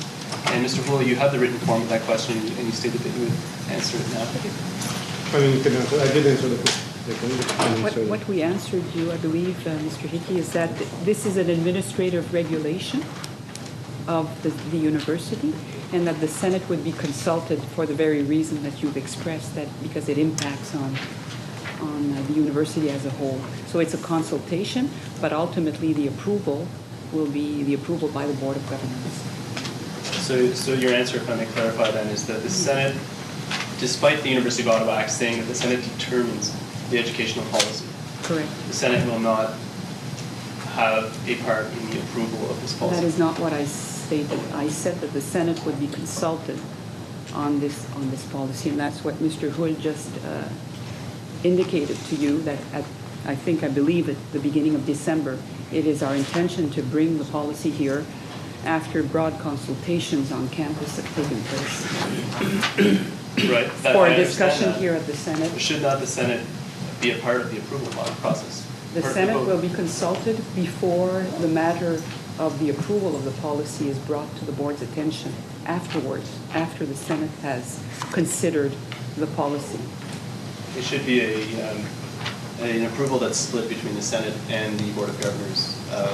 According to the Act, both bodies are responsible for policy. The Senate for educational policy. And I still haven't received a clear answer from that. I find that really unfortunate that the administration could not respond in writing on a clear legal question regarding to determination of policy of the university. It's on the record. So thank you for clarifying that you refused to answer that question. I did not. That brings us to the end of the agenda. The next meeting is on December the 4th. 13B, Mr. Chairman, is still on the agenda. I thought we dealt with that when we dealt with decorum. This was my motion, and I did not consent to it being moved to a different location on the agenda. Just before senators leave, I should say that I will not be here for the December meeting of the Senate. There's been some question raised about my absences. I responded to this in an email I sent to all senators. I repeat today for your information. From time to time, my work takes me out of the country, as it will at the beginning of December. I'm going to China on behalf of the university. As you know, internationalization is one of our 4 key priorities. Nous avons adopté il y a quelques semaines un plan stratégique dont la mondialisation, la création des réseaux un peu partout est un item d'une importance primordiale. Alors, je ne serai pas ici au début de décembre. But I just want to make it clear, as I did in my email, that indicates on my part no lack of respect for the Senate, no lack of understanding of the importance of its role. It just so happens that sometimes when there are meetings I can't get to, we can reorganize those meetings. But with 72 people on the Senate, it's a bit much to ask you to wrap your agenda around mine so that I can be present for a meeting. The meeting in December will be ably presided over by the vice-recteur aux études, and so unless there's just to make sure there's no issue raised in December when I'm not here, I'm not going to be here. That's the reason, and we're going to proceed on that basis. Mr. Chairman, since you bring it up, and I still want to address item 13B before we finish the meeting, I hope we can do that. Since you bring up your absence, I must mention that I received an access to information request response recently that showed that you had arranged an informal reception at your residence on September 12th, and that was a Senate meeting day, and you left early that day at 4:30 without providing an explanation.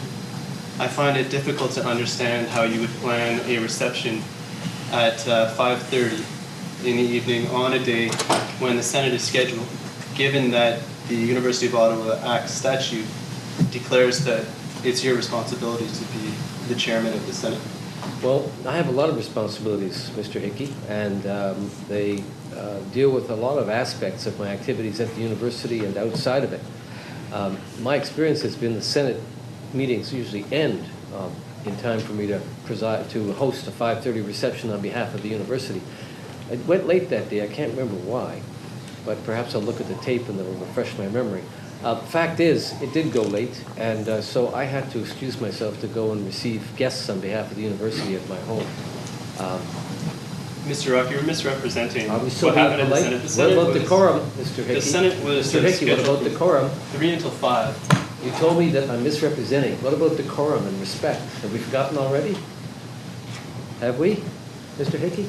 I think it would be respectful of the Senate not to misrepresent the schedule of the Senate, especially when you booked an appointment at 5:30. The Senate is always scheduled 3 to 5. I think we can look at the... Is this why we have students on the Senate, Mr. Hickey? What do you mean? Is this why we have students on the Senate, to poke through the president's schedule and see when he arranges receptions for the members of the board and potential donors for the university? Is this why we struggle to get student representation in the Senate? I don't think so. Is this respectful, Mr. Hickey? Is this relevant? Is this advancing the interests of students? Is it in the interests of the university to get into this? I don't think so. So we're talking about decorum. We're talking about respect. We're talking about using this forum for what it's intended for. I suggest we keep that in mind in relation to interventions like this. Is this respectful?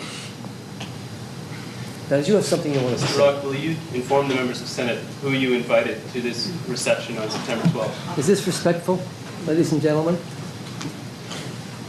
Mr. Chairman, Is this reasonable? Is it a reasonable? You know, I was president of the Student Federation, and the whole centerpiece of my being president was to push this university to put students on the board in the Senate. We didn't have any at that time. And I wasn't very popular with the administration. I made my point very clearly. And we succeeded. The following year, they put students on the board and on the Senate for the very first time. When we made those arguments, when we insisted on student representation, it wasn't so we could stand up in the Senate and ask the president to produce his guest list for a reception he held on behalf of the university and make allegations about how the president was not respecting his role because he wasn't here for the end of the meeting. That's not what it was about, ladies and gentlemen. Members of the Senate, we pushed for student representation so we could get the student voice on issues that mattered. Yes, so we could push back against the administration when they were being unreasonable. Yes, so we could make our points when we didn't agree with the rector or his vice presidents. Yes, when we wanted to make changes in the way the place was run, or how the academic standards were maintained, or how people behaved themselves on the campus. But it wasn't about this trivia, and it wasn't about this constant needling, this nonsense, these points of order that amount to nothing, to hold up the meeting, to annoy people. If we want to establish decorum in this place, I suggest we attack that. I suggest we all behave ourselves in a way that's respectful indeed, and that talks about matters that are relevant and important to the interests of students in this university.